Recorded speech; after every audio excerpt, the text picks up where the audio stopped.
Diana, thank you for coming on today. Can you please start by telling us a little bit about yourself and your journey to where you're at today? Sure.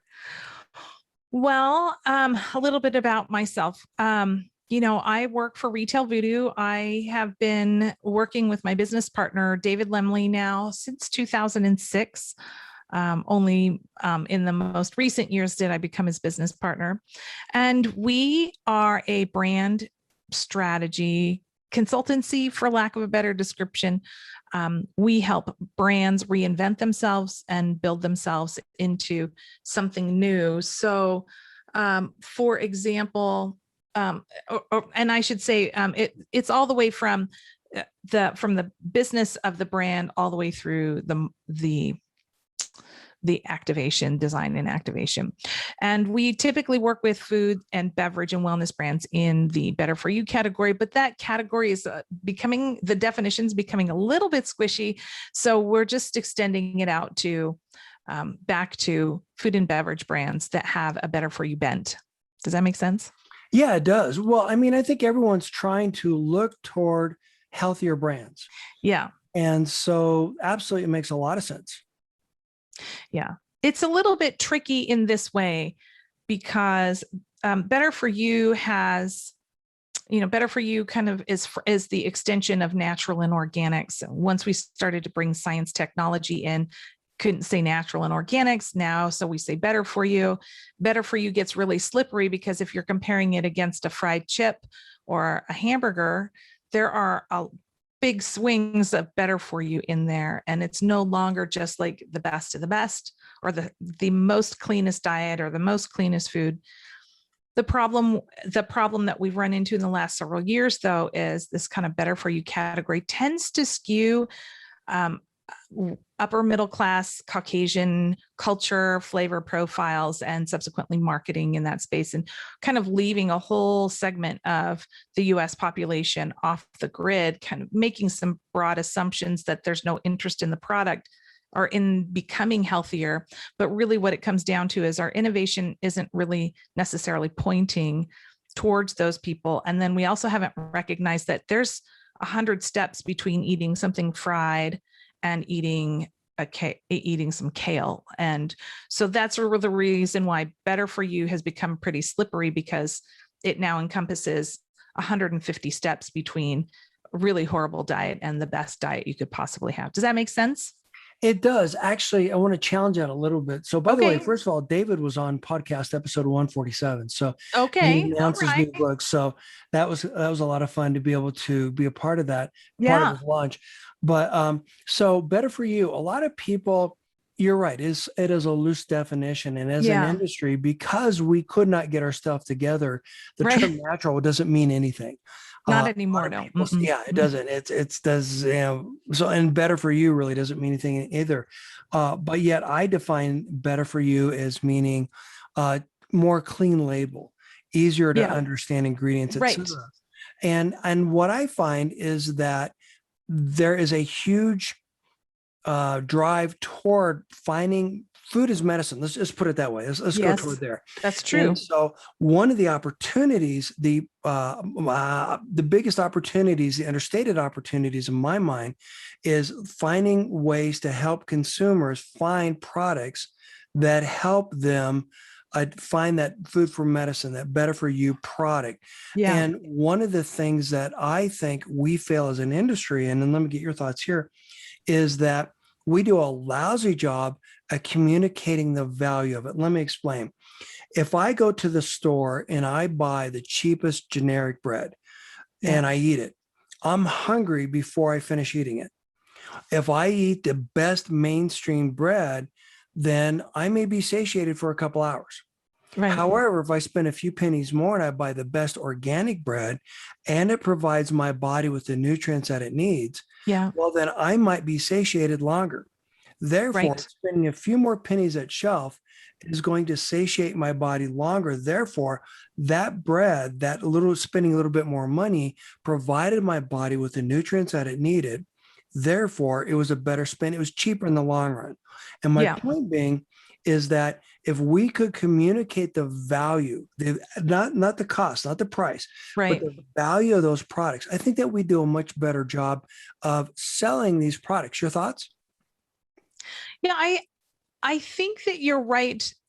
It gets a little bit, I think it gets a little bit slippery, right? I mean, we have to kind of go back a little bit in time when we remember, you probably, maybe you don't remember this, but when we think of, if we just go back in the organics and think about organics, 20 years ago, the organic section was little, small little area. A lot of it didn't look really great. Some of the stuff that was CPG was actually on the gross side, I mean, but it was better for you. And there was a group of people that were beyond, they were willing to spend the money because they wanted the net benefit of a better planet, better body, et cetera, et cetera. Marketers have done an exceptionally well job of taking that concept and saying, if you can afford to be, so there's an implicit, like, if you can afford to be healthy, then you should purchase these products. And it's done through a lot of it's the language, but mostly the photography and the videos and what they're talking about. If you have the time to research ingredients, if you go to the doctor, if you have a doctor, if you go to the doctor on a regular basis and they tell you to eat healthy and they give you examples, we have a huge group of people that are leaning that way, and marketers have leveraged that and really created this huge category. And so I think the communicating the value, the long-term value, like, right, pay for it now, pay for it later, is what you're saying. Oh, yeah. You get to choose, right? Pay for the doctor or pay for the bread, however you want to look at it. But I think that the way it needs to be communicated is within the language and a value system that fits for those audiences. So if you have less money, if you are disabled, if you are a person of color, if you are LGBTQ, which there's a lot in that community that tends to be financially middle class and lower class. If you are any of those people and you don't see who you are represented in the marketing, then it doesn't matter what the long-term value system is when you're looking for opportunities, right? McDonald's, we'll just use McDonald's as an example, has predominantly focused on families of color, and subsequently those families are getting their education from McDonald's about what's good to eat. It tastes good, you can be who you are, but then they'll look at like Amy's, or they'll look at Patagonia, or they'll look at Bob's Red Mill, and they don't see themselves represented there. And I think they're not going to care what the net benefits are if they don't see themselves represented. That's my long-winded way of saying just that one sentence right there. Go ahead. Go ahead. No. I mean, that's an interesting perspective. First of all, I'm going to date myself. Uh-oh. Yeah. Okay. You ready for this?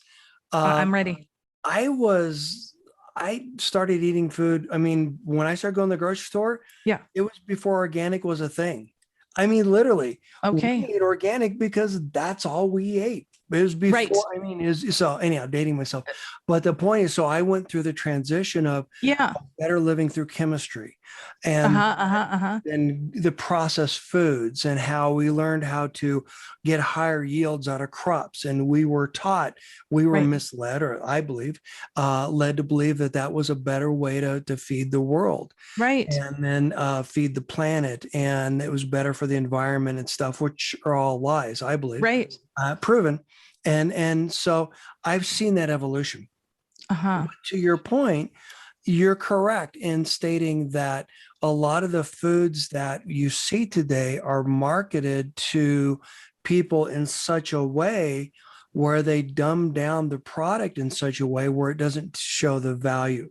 Right. And so going back to what I was saying, well, I think that we do need to do a much better job of communicating the value of it. Now, when organic and natural products came out and that became a marketing thing, I remember when the package tasted a lot better than the products inside it, than the ingredients inside, or the product inside of it. So, I mean, we've come a long ways. We have certainly come a long way. Yes, that's for sure. Yes. Oh yes, and what you've mentioned some iconic brands, Bob's Red Mill and stuff like that, and companies that I've worked with or I've consulted for. They Yeah. make an amazing product, and Yeah. what's great about their product is their authenticity and Yeah. their commitment to their Yeah. end product.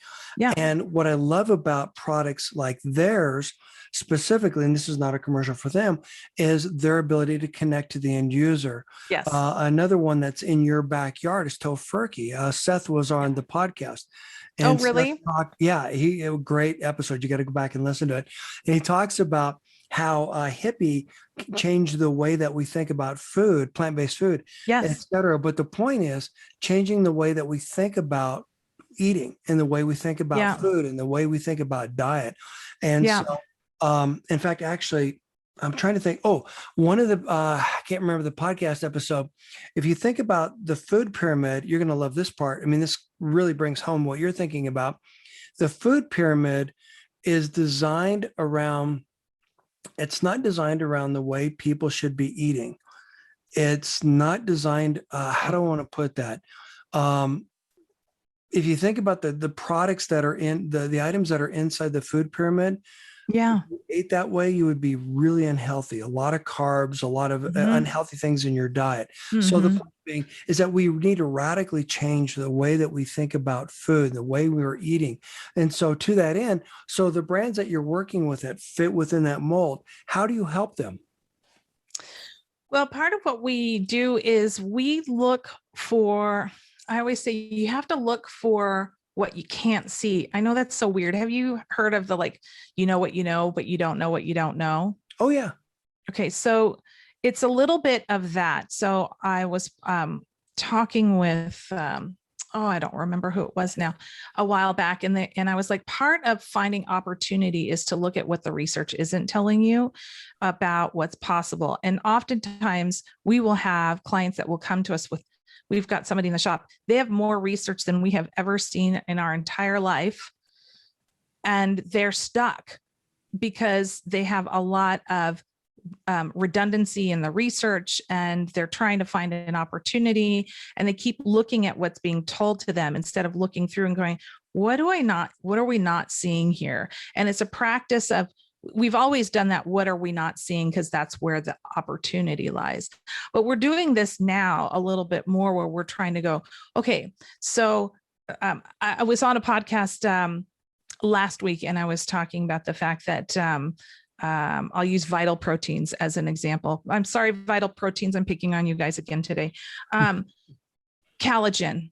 Okay. So collagen is all about like women, better looking skin, hair, nails. That's like the primary purpose of doing collagen. Our team worked on a campaign, not a campaign. We built a brand about a year and a half ago where we started to get introduced to some of what was important to African American women and their definition of health. Not all of them, but there's a large audience where their definition of health is not size, but it's how beautiful their hair, nails, and skin look.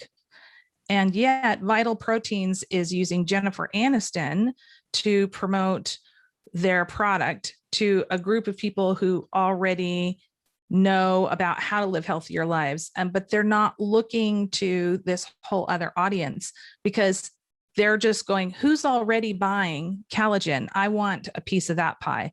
What we like to do is kind of go, who isn't buying collagen? Why aren't they buying collagen?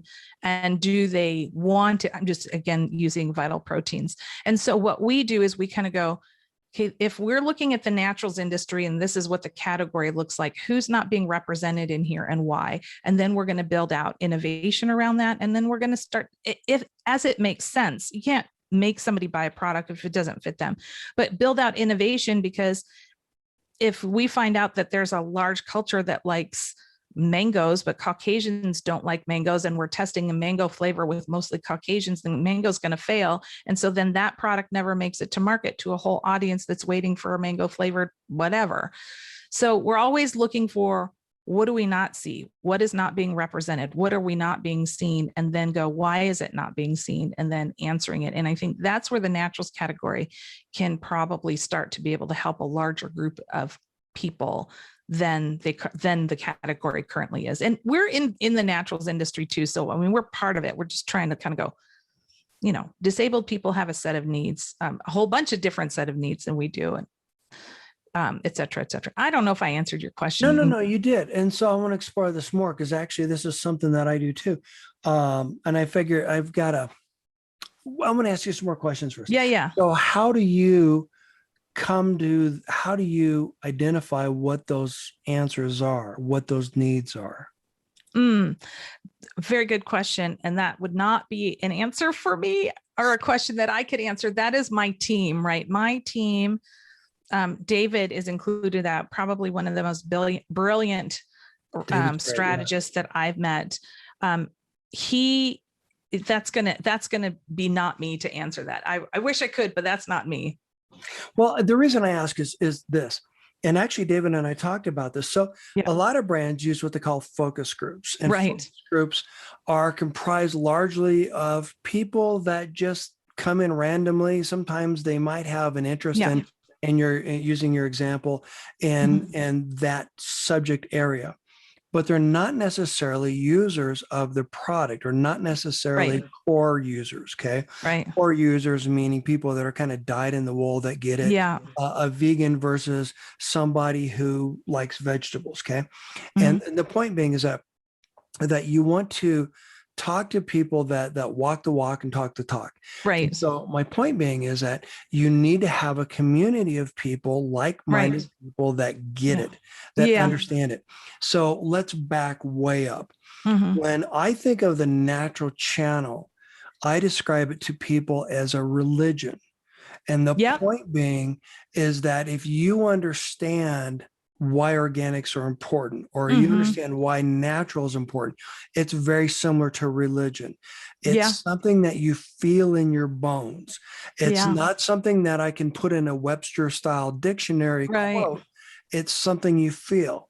So again, going back to the bread example, scientifically, I probably can't prove it. I probably can't put it, prove to you beyond the shadow of a doubt that bread's going to satiate me longer, et cetera. Yeah. But you know what? I feel better. I have more energy, et cetera, et cetera, et cetera. My family feels better. I want to do better things. I want to support brands that are doing good for the environment. I want to support brands that are doing good on my behalf. I want to support local. All of those things that are part of natural, right? And so the point being is that if you're looking at a focus group and those people that comprise that focus group aren't part of that community, then you're not going to get the answers you want. So this is why this is important. So I created the free turnkey sales store strategist course, and I've got a bunch of other content around that as well. But the point is, I believe that every brand needs to have a thriving community outside of traditional retail. Yeah, for sure. So that you can tap into that community and do your focus group type work, et cetera, and ask your community, why do you use this? How to use this, et cetera. And so, Diana, this is why this matters. So there's a brand that I was working with that came up with an amazing oatmeal. And we found out that parents were using it as a baby food. And they had no idea. So all of a sudden they pivoted and they're selling more baby food than they were selling oatmeal. Yeah. And it was an amazing, so the point being is they were able to come up with an entirely different product line and so on and so forth, but they were filling a customer need, unmet customer need that they had no idea existed. What are your thoughts around that? Oh yeah, for sure. We call in our shop, we call focus words the F word. We use them more for validation than necessarily for innovation. So typically what we've done is we do a different kind of research. We go out into the marketplace and we sort of watch consumers in the wild. This is not going to be uncommon, but I don't know if David shared the story of essential water, but one of the things that we found when we were working with essential water at the time, again, Jennifer Aniston, love you, Jen, was repping, she was kind of the face of Smart Water. Smart Water was killing it. Dasani was killing it. And Essential Water was number one at Whole Foods and really struggling to cross into conventional category. And when we were doing our research, we were looking and we're like, oh yeah, it's all, upper middle class Caucasian people in suburban environments, blah, blah, blah. And then we went out into retail and just started observing. And we usually do at least 100 observations across the United States. We try to hit everything from MULO to conventional, alternative channel, et cetera, get representation across the United States in different markets. Sometimes we'll do more, but we'll literally watch what is happening in the categories, and then sometimes in adjacent categories, if we're like going, okay, well, what might be competing against bottled water, what might be competing against oatmeal, and seeing where people go. Basket data sometimes gives us that, but basket data only gives us what people have chosen after they've gone through the deliberation. And watching people interact with products on shelf is such a valuable tool. And what we saw when we went to the South was there were a lot of Latino and African American and Black people that were interacting with and purchasing Essentia at a significantly higher rate than Caucasians. And we thought, well, that's interesting, and checked it out in a couple other markets. And then we went back to, I believe it was Mintel, and said, okay, do you have a newer report? Something's not smelling right to us, because of our observations. And sure enough, they like literally released a report that was starting to show the trend was tipping for this particular product. And what we found out after doing even more research, when we were like, well, why is that happening, is we were seeing that we found out that not pediatricians, but doctors were saying you can't drink Gatorade anymore. You've got to drink something else that's going to hydrate you better. And so people were looking for products that would give them the hydration without the sugar, and subsequently Essential Water, which is a high water absorption product. And so then being able to communicate the benefits, and then align with this group of people, which were people who were working side hustles, and they were musicians on the side, and I'm not talking about people that were working multiple jobs because they needed to. They were working multiple jobs because they wanted to. This is their day job, and on the side they were doing things that they loved. And suddenly we were able to create this movement. I mean, it wasn't just us, don't get me wrong, but we were able to identify this opportunity, build a brand and a brand language around that was not visible by the data. It was only visible when we were literally on the streets, in the stores, watching what was going on. Absolutely. Well, and that's what's so important. And unfortunately, a lot of people don't do that. And it's really critically important that people get in the trenches. It's amazing to me how many people think that the selling stops as soon as your product leaves the back door. Yeah. No, it continues well beyond after people take it home with them and start sharing it with their friends. Absolutely. And so you're absolutely right. And people need to do more of that. So tell me some other stories. Tell us some other stories about success stories, about how you've worked with brands and how you've made a difference or an impact.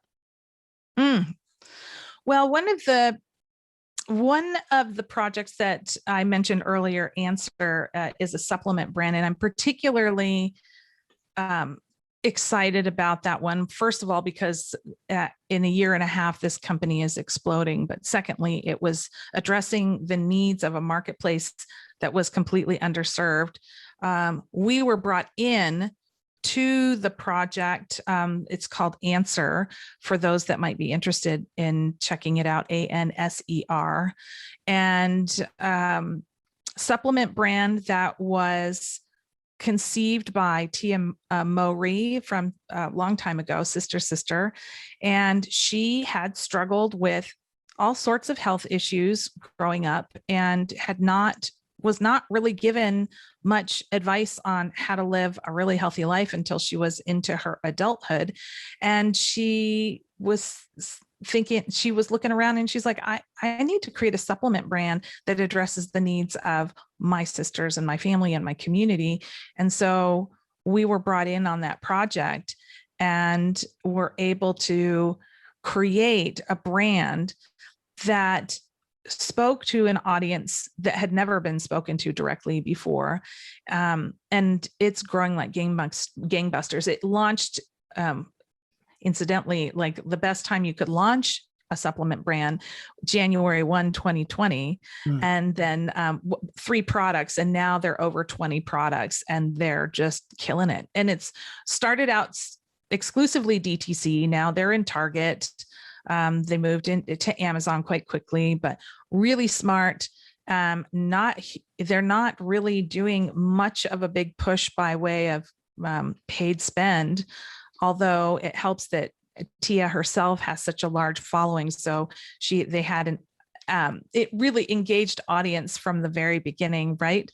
But very excited to be able to bring health and wellness education, because that's really what CPG brands do, is we educate our consumers. So bring that level of education to an audience that frankly hadn't been spoken to for maybe forever, but for a very long time, and specific to their needs. So that's been really exciting to do, or watch, I should say. And then another project that was really exciting was with Russell Stover, who was really trying to figure out what they wanted to do with their sugar-free line. It really wasn't seeing the velocities that it wanted to. The sales were kind of declining a little bit, and they were wanting to kind of capture this better for you sugar category in their sugar-free chocolate. And so our job, when they asked us to engage with them, was to determine, should they change their whole POV? And we weren't sure that that was the right thing, because we wanted to maintain the legacy and the brand equity.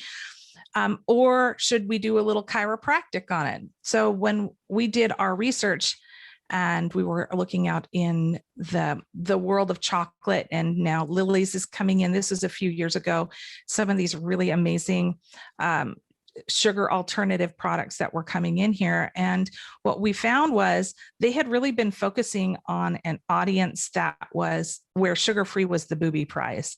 And what we needed to do was kind of take and chiropractic the brand, so that we were like saying, well, no, this is the chocolate for people who can't have chocolate. Like, this is, yay, you get chocolate, right? Chocolate should be for everybody, not sugar should be for everybody, but chocolate should be for everybody.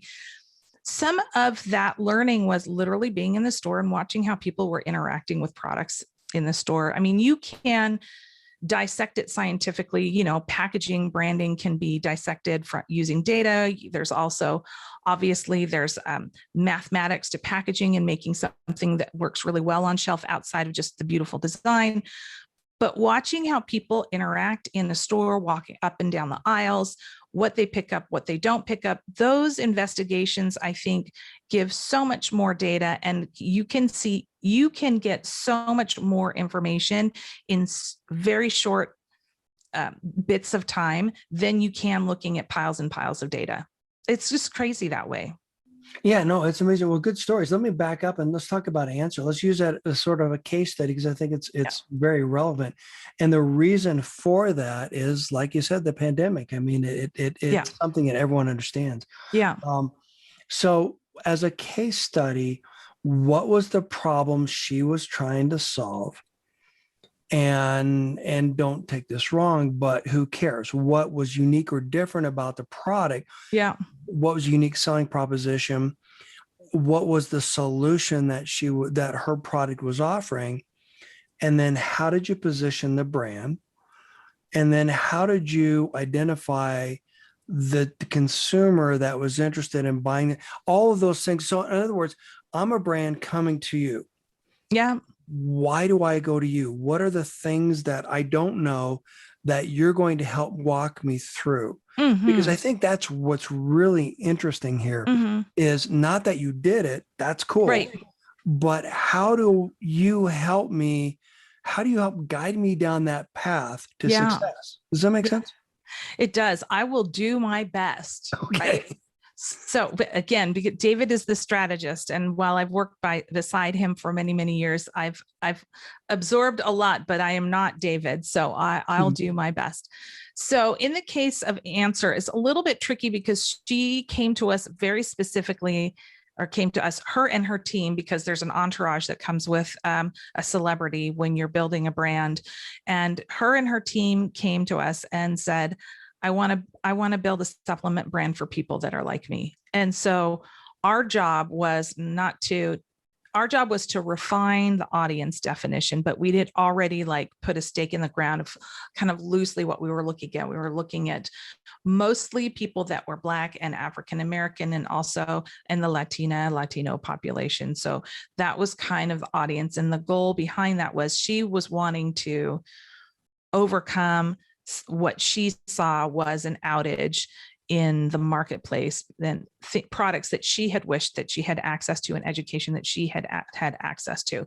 So we had already— Sorry, an outage meaning a gap of products not available. Right. Yes. Gotcha. Mm-hmm. Okay. Thank you. Yeah. Cool. Thanks. So she came to us with that, and our job was to create something that was uniquely authentic, that spoke to the audience real, so that we weren't, placating anybody. And then also meeting the needs of Tia as well. And I think this is the same, if you're working with Procter and Gamble or Coca-Cola or even Tofurkey, everybody's going to want to feel happy about what the end product is at the end of the day either. It just seems a little bit more elevated when you're working with somebody like a Tia. Now, our job was to figure out what were the levers, what were the triggers, and what were the most important issues that needed to be addressed. So we could start with Tia, but Tia is a single person. She cannot represent the entire experience. And so our job was to go out and research what was out there so that we could see, again, what was not out there. And then taking cues from Tia as to what she was telling us, what was important as she saw it for Black culture, what was very important to her outside of just general wellness, and how does general wellness get expressed. And then our job is to turn it into language that connected with that audience and build a rapport in a way that the authenticity was sticky. So we did focus those initial products, the ones that we went into the marketplace, were a little bit more generalized. Now we're starting to see her release more specialized products, but those general vitamins where we're just meeting the basic needs of the end consumer, we really focused on those elements that were important to that audience. And a lot of it, if you look at the general, what's the word I'm looking for? When we're looking at the multivitamin for the women, it was about hair, nails, skin, and some digestion. There were some digestion issues. There's a lot of digestion issues with families of color, predominantly because they don't have education around food intolerance versus food allergies, that type of thing. So there's some opportunity for growth there, line extension for her in the future. But addressing those things around the common desires and the common ailments of her community, and then translating it authentically. Now, I don't know if I'm answering your question very well. Well, Am you I? did. So did you tell her what the white space was? Or did she tell you, here are the products that I want to put together, that I want to start with, and then you helped her build a brand around those products? Yes, it was. Well, it's a little bit of both. She Okay. definitely came in and said, I want a set of products. I want a set of products that meet the basic needs. And then we were able to help with future innovation. We typically build innovation straw man about 2 to 3 years out. And if we're involved in building out the pipeline, then we can build it out a little bit further. 5 years is a little bit of a pipe dream because you just never know when the next COVID's going to drop, right? But 2 to 3 years out, you have to be able to plan. So we were able to give her kind of that a 2 to 3 year runway on products that she could explore into. With COVID coming out, they of course took advantage of the fact that there were some immunity products that they were able to create that was not in our purview, couldn't have been at the time. And I think it might have been longer out, but it was definitely not something that was like, for sure, you have to have immunity. Gotcha. but she did come to us and say, these are the important parts. How do I turn this into an ecosystem? And that's really what we did, is we took those nuggets and we built it out and codified it into something that was much more of a platform rather than just here's a set of products. Gotcha. And that helps a lot. And the point being is, tying back into my conversation with David, why you guys matter and why you guys exist. And the whole idea behind it is, if I'm a brand, I don't know what I don't know. Right. And I don't know why I need someone like you. Right. I mean, after all, my mom likes it, so everyone else will, right? Right. Just kidding. So the point is, how do I make that connection with the consumer? How do I build a brand? How do I build a brand awareness? How do I communicate that to the retailer? And that's what I wanted to focus on. So thank you for that. Yeah. With the Russell Stover's piece, you touched on that a little bit too. So how did you, using that story, how did you make an impact with that brand? How did you help communicate that that chocolate is for everyone? Yeah. Well, the biggest thing that we needed to do within Russell Stover, I think they had some internal cultural changes. They are now owned by Lindt, and Russell Stover has this really long legacy in the United States. And what we needed to do was create an opportunity for there was some internal bridging of the gap that we needed to do. Okay, we are not the Swiss chocolate, we're the American chocolate, and American and Swiss chocolate are slightly different. So how do we bridge the gap? So we were able to kind of massage that language a little bit. And not that there was any struggle, but there were some disconnects in there that we needed to kind of recalibrate. And sometimes what happens is it's so much easier for an external force to come in and make observations, because then you get to leave, versus if somebody internally, right? You've seen this 100 times. Somebody internally comes in and goes, I don't think we're getting it. And if it kind of ruffles the feathers of somebody, then it becomes a thing. Like, you as a consultant can be quote unquote bad guy and show what looks visible to you, both on the good side and the bad side, because I think a lot of times people don't know what their strengths are as well, because they're focused on fixing things all the time, and they completely miss the best part of their brand. So it's a little bit of this Russell Stover story there as well, as like they're the number one sugar-free chocolate, and I think they weren't owning it. If I was to make like the best description of it, they kind of almost felt like apologetic, because they were using alternative sweeteners, and they still do use alternative sweeteners. And what we wanted to do is we wanted to celebrate that. We said, there's a whole group of people out there that cannot eat chocolate, period, end of story, and they want to. And some of those people used to eat chocolate, and they feel horrible that they can't eat chocolate. So let's celebrate this. Let's turn this into a celebration rather than the booby prize. And if we can leverage that whole Lindt part, where your chocolate expertise, but not get overly European about the approach, and really hunker down into the heritage of the Russell Stover's heritage, then we've got something uniquely ownable that nobody else can own here in the United States. And that's what we did, is we took their strengths, showed them how it could be pointed to not the audience that they were looking at only, but a much wider audience, a younger audience. And then we were able to say, this is a celebration. Chocolate is for everybody. Let's make this happen. And then once we had the positioning completely nailed, of course, there's so much more that goes beyond into building the brand component, then to be able to translate it into a visual design language that's absolutely in alignment with that brand positioning, and that when people pick it up, there is a complete connection between what the brand position is and the promise that they're going to have once they engage with the product, whether it's a package in their home or whether it's something that they eat.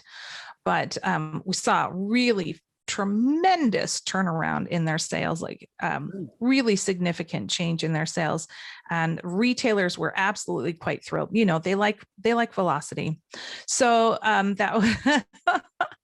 so to be able to identify an audience that they they were afraid of alienating somebody else. And we said, you don't have to alienate them to include somebody else. And this can be a celebration. And let's use parts of your strengths. We don't need to come in and use the hammer against it. Just little pieces like that. And now we've got a platform that the organization then can continue to run with. Then consumers can be like opt into. I'm all about that. I want 4 of those bags. I don't want just 1 of those bags when I go shopping. Absolutely. Well, and I appreciate you sharing that. I mean, that's when you reached out to me, and these are some of the stories I wanted to share. And this is what I wanted to talk about, because I'm a fan of what Retail Voodoo does and what Thank you you. guys are working on, and a huge fan of what David does. And by the way, how's the book doing? The book is doing fine. I mean, like we could always do more. Like, here we go. This is, if you don't have it, you should absolutely find it at your local Amazon, beloved and dominant brands. But it's doing really well. And David is just about ready to start putting pen to paper on book number 2, which will be the next phase of it. Yes. So we're not going to get that by the end of, just kidding. No, that's great. I'm going to talk to him about that. Probably 2020, probably 2022. No, that's actually, well, that's cool. And then, talk about your podcast. That's the other thing I wanted to talk to you about. Why did you start a podcast? And then what is the purpose, the impetus of it? Sure. So my podcast is called The Gooder Podcast, and it stemmed out of some observations that I had been seeing, or some of my observations of what was going on in the naturals category. As the category has changed in the last 3 or 4 years, and we're seeing a lot of investment capital, we're seeing the boundaries of what natural means. We talked about this a little bit earlier, get wider and wider and wider. And we're seeing a lot of new entrants into the category. What I was noticing is people from conventional brands and with conventional expertise coming into the naturals category, which makes total sense because they can afford to pay for some of these brand leaders. But subsequently, what was happening was there was a displacement where the naturals category tended to be fairly equitable in men and women. We were seeing some pretty good diversity, maybe not as much as we like to. But what happened was, with the shift of people moving from these more conventional brands, traditional brands, into the natural category, we were seeing that displacement of women from leadership roles.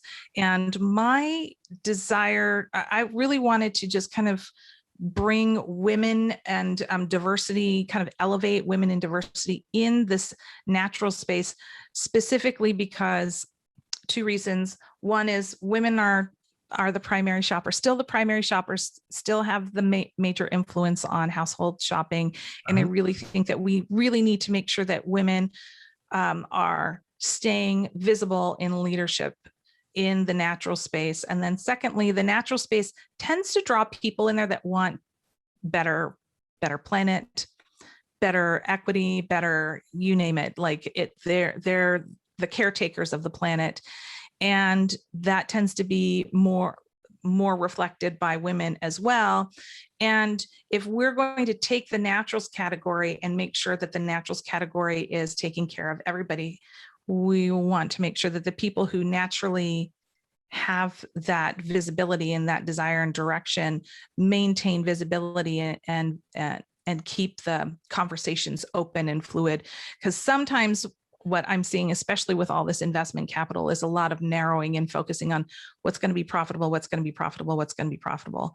And profitability is awesome, but sometimes you don't have to make maximum profitability. Sometimes you can make medium profitability and have a positive impact. Or you could be a Patagonia and crush it and be impacting the whole planet. Like, those brands exist as well too. But so my desire was to bring this women and diversity into the podcast as kind of a way of normalizing it. It's not like a battle cry or anything. It's just an opportunity for these women to share their stories, so that what do we say? If you see it, you be it. And if you can't see it, you don't know that that opportunity is available to you.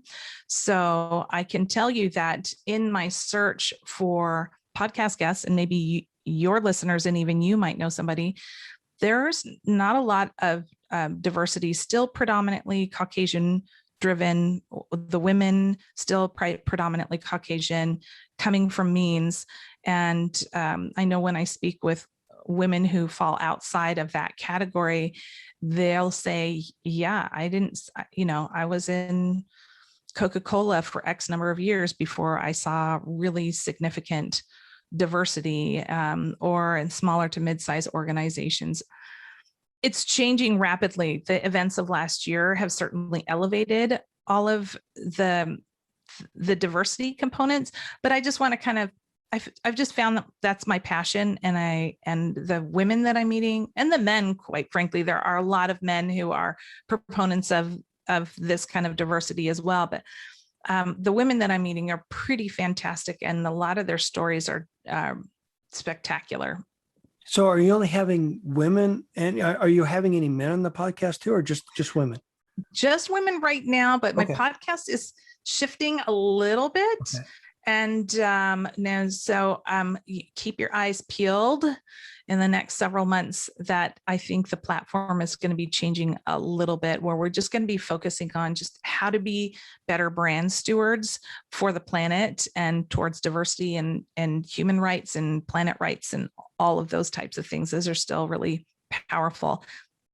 No, and well, the reason I ask Yeah. is because that has been a huge focus of what I've been doing as well. Oh, really? And so, absolutely. So I've had a lot of people on the podcast that are focused on regenerative organics, for example. Nice. Yes. And not all of them have been female. Right. For example, Jeff Moyer, guy. Yeah.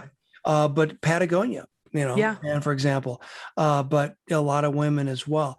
But for example, Ahmed Rahim, who just been unbelievably amazing. The things he's done. He started MSC2 and Climate Collaborative, and I've had anyhow, Catherine Diamato. I mean, so if you go through the list, it's sort of the who's who of who are starting that, those parts of of our, I would say going back to the religion piece.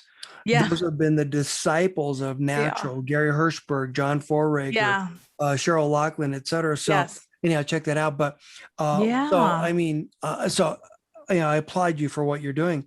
One of the things I want to challenge you and your audience to do is rethink value or evaluations. Mm-hmm. And so you're talking a lot about funding, you're talking a lot about valuations. Yeah. And this is, I'm glad you brought it up. I am frustrated with the notion that there are a lot of people in this industry that go out of the way to teach people. Let me rephrase it. We teach CEOs how to raise money, then we teach them how to raise money, then we teach them how to raise more money, and then we teach them how to raise more money, et cetera. And then we say, hand the keys to someone else. And I think it's a mistake. And so if you think about what you're talking about, it's all about risk reduction. That's it.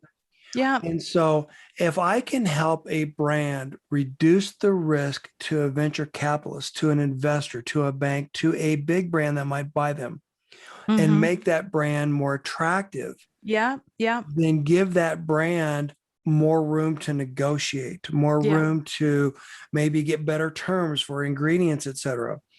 Then that's how I help make our healthy way of life more accessible. So my mission is to make our healthy way of life more accessible by helping to get those healthy brands onto more store shelves and in the hands of more shoppers. And the way I do that is by teaching those brands the skills and the strategies to do that.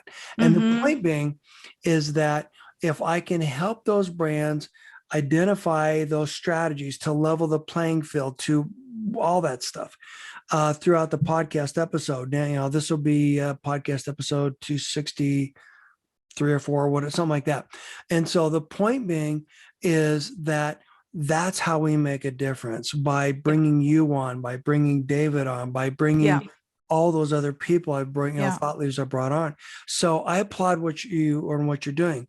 Oh, thank you. What I would do is I would challenge your audience, your listeners, to rethink about, when they're thinking about valuation, How do you prepare yourself for investing and for all that kind of piece?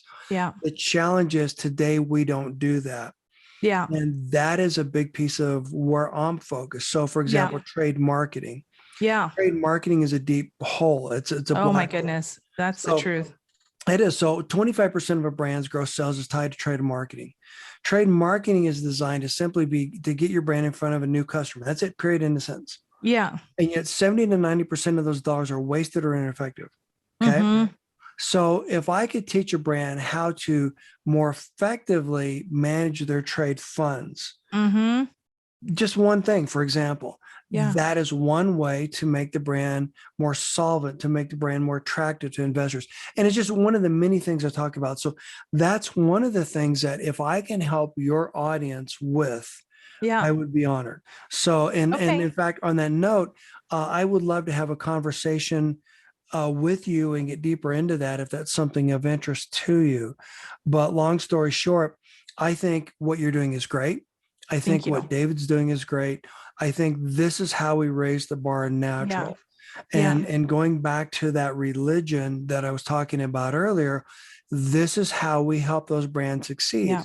Yeah. This is how we help those Yeah. brands dominate more of the shelf space. Yeah. And once we're able to do that, then we can we can help them do more good on our behalf, Right. solve Yes. climate, to solve some of those other Yeah. issues that face our planet. Your Yeah. thoughts?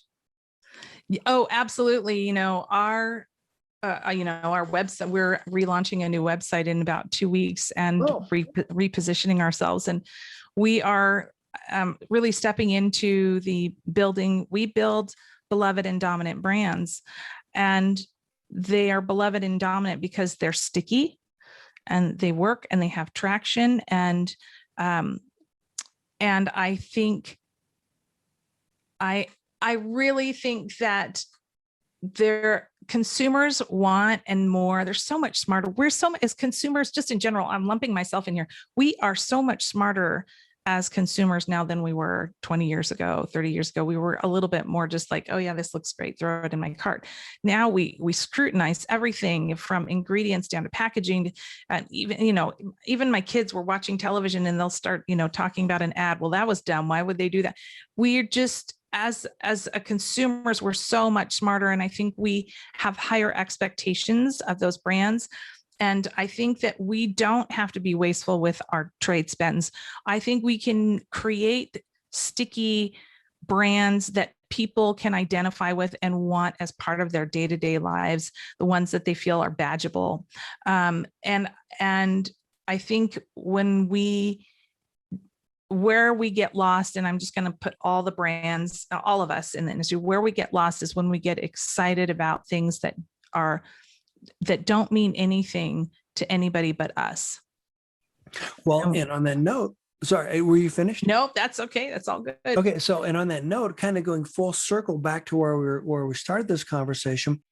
When you talk about those brands, we're talking about focus groups. Those customers are price driven. Okay. Mm-hmm. So the customers that we're talking about are not price driven. Right. We know, like, and trust. We understand what we're buying. We're not price sensitive. Yeah. We're going to go out of our way to buy the products that matter. Right. We will spend a premium to support a brand that's doing good on our behalf. And the point being is that these are the brands that we're investing in our future. The point being is that these are the brands that have the like you said, the stickiness that are going to last. And so that's what we're all about. And that's what our future is. And so again, my hat's off to you and what you're doing in the podcast and what you're doing as an agency. So thank you so much for all you do. You bet. Can I give you I want to tell you one bit of information that I learned from a guest about a year ago that just blew my mind. And we were talking about, it's a woman who runs a food pantry for people who have life-threatening food allergies. Okay. So there are people who are low income that can afford to shop. And when they go to the food bank, if you are celiac disease, pretty much 90% of what's there you cannot eat because everybody puts, or peanut butter, right? Those are the two biggest allergens that food pantries are stocked with. She was talking to me about the fact that people who are moderate to low income still have discretionary income. And there's a lot of them, and they still make choices about what they take home, and they will purchase a higher price product if it connects with them. And what she says, what she said to me as a marketer, she says, what you don't realize is they are not fickle. If they find something that their family will eat and they know is healthy for them, they will buy that product every single week, versus people who have high discretionary income and will, throw 13 different products in their basket just to try it and may never purchase the product over again. So this is the, what do you not see? This was such a huge piece of information that she gave me, and I've shared it with a couple of really I spoke with somebody at Frito-Lay and I spoke with somebody at Mondelez, and they were like, that's like a bit of intel that is like such a huge aha to go, oh, they see it, but they don't see it because they're looking at it through a different lens, through a different brand product, through a different category. And I think that in this natural space, if we can remember that there are people out there that want our products and they want to be educated about our products, and give them an opportunity to try their products. I want to go back to samples being sent in the mail again. I'm a huge proponent of that, but sample those products. Their family will buy it. You have got a customer for the next 10 to 15 years, and they will buy all the extension. And I'll send you the link just for you personally to hear the actual interview. You will hear how brands have benefited from starting to look at those consumers through that lens. Well, and on that note, that's what my podcast is all about. And I don't mean to be braggadocious. The point is that literally that's what it's about. It's about teaching brands how to leverage that. Yeah. I state, and I think it's the first episode, retail's broken. And the reason it's broken is because retailers are addicted to this thing they call trade marketing. Yeah. It's how much money can you spend to put your product on the shelf? Instead, how much value can I offer you as a retailer? So the point being is that retailers cannot possibly be experts on all the customers that they shop or the price they sell. So retailers want three things: more traffic in their store, they want a reasonable profit in the category, and they want a competitive advantage. So if you're a brand and you can help that retailer understand how you drive traffic in their store. Okay, now if you're a brand and you can show the retailer that you're doing more to drive profitable growth in their category. So if I'm a big brand and I've got deep pockets, I can buy velocity. You talked about that earlier. Right. That doesn't mean that I'm driving profitable drive no, that's in the true. category. But if I can drive profit, if I can drive contribution, that's something else I talk about a lot. So if I can drive contribution in the store, then that means that I'm actually driving profitable growth in the store. Oh, and wait a minute. If I buy something organic, the really good bread, well, chances are I'm going to buy better bread. Or like the example you gave about the gluten-free, one of the best shoppers out there. So they're buying gluten-free other things. So they're going to spend more by the time they leave the store. Yes. The point being is our shoppers, in our community, are the most valuable shoppers to any retailer. And if we stop trying to commoditize them and try to nickel and dime them and try to squeeze every penny out of them, instead allow them to charge what their products are worth and help them do good on our behalf. How I want to say that, help them succeed on our behalf, then it would make a huge difference. Yeah. Let the consumer decide. And I've got another story for another podcast about how we told a brand that they needed to increase their cost per unit by 30%. And they freaked out. I'm using layman's term here, but they freaked out. What do you mean the consumer won't ever do that? And they took the product to, there was a shelf review or a set review, and they went to, it was with Kroger, and they talked to Kroger about it. And Kroger was like, that's fantastic. Yes, we'll absolutely. And we'll bring in more product because there's nothing in this space. And our research shows that we have consumers that would be interested in that. And that price point doesn't scare them off. I think you're right. I think there's, pricing strategy is a science all on its own. And then Yeah. Like I said, that's a beer and another podcast, I'm guessing. Well, next time I get to your part of the world, we'll definitely have to do that. Yes. But no, I would love to find a way to help support what you're doing. So, if you can tap some of the resources that I've got to help your community, I'd be Yeah. honored. And then certainly if I can help support what you guys are doing, then, please tap into me. And as far as if you're looking for guests, please look through on the podcast page of my website, Mhm. retailsolve.com/podcast. You can Yes. see the list of every single guest. Okay. And if you'd like an introduction to someone, please let me know. I'd be honored to introduce them to you. And I've Oh, had, yeah, I mean, and I've had so many great conversations, and I'm sure you would too. wonderful. I love it. Yes, I will absolutely do that. And I think it would be smart to maybe have you and David connect, because again, he leads strategy.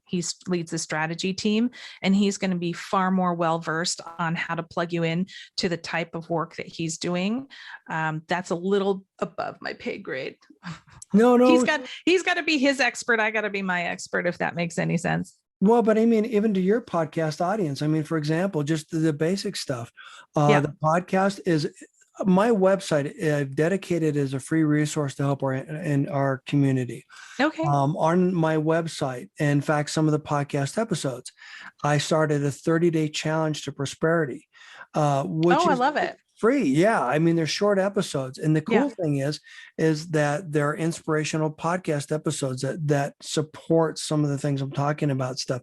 But there's, a wealth of, and so the point being is, if we can help brands with their evaluation, if we can help support those brands that you're Yes. talking about, Yeah. and when you're talking about diversity and you're talking about women and you're talking about bringing more of that inclusion into our industry, the way that starts is by giving them the tools and the skills Yes. that they Yes. need to be successful. Yes. And I Absolutely. I think that's agree. one of the places that we lack. And Yeah. that's one of the reasons why I'm doing what I'm doing. No, I see you and I are kind of on the same path, I think, from different angles, but absolutely trying to, That's why I was so thrilled when you reached out. So thank you so Oh, much for making time for of me. course. So thank Thank you. you. Anything else you want to share? I think I've yacked long enough. Hopefully I didn't say I think 150 times. I heard that coming out of my mouth over and over again. 151 by the count. Just kidding. No, no, absolutely not. You did great. So thank you so much. I appreciate it. Now, if I can Well, help in some way, let me know. But course. I'm honored. Thank you for making time for me.